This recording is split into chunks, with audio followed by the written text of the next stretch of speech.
Assalamualaikum guys and welcome back to Halanfa. Jadi hari ni aku akan tunjuk kat korang bagaimana cara dia untuk korang cari produk paling laris dekat Shopee guys.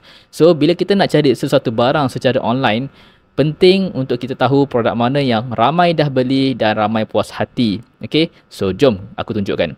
Pertama sekali korang boleh buka dulu apps Shopee dan kemudian korang boleh type je. Contoh, saya search dompet lelaki. Okay, so dekat bahagian sini korang boleh sort by top sale. Okay, top sale ataupun kalau dalam bahasa Melayu terlaris lah. So just tekan top sale. So bila korang pilih yang ini, Shopee akan susun semua barang ikut jumlah pembelian yang tertinggi.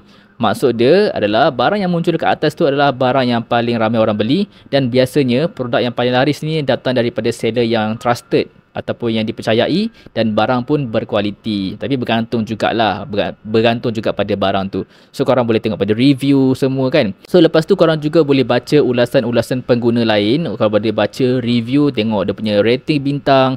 Okey, contohnya contoh. Kita ambil contoh yang ini guys. Mana dompet lelaki yang ini, harga 149. Okay, klik sini dan korang boleh tengok dia punya rating 5 star, total review 1900. So korang boleh klik sini dan korang boleh bacalah dia punya review-review produk dompet ini. Okay, korang boleh scroll ke bawah dan tengok gambar-gambar sebenar dari pembeli sebelum ni. Benda ni sangatlah membantu untuk elakkan korang tersalah beli barang yang tak seperti dalam gambar yang ditunjukkan.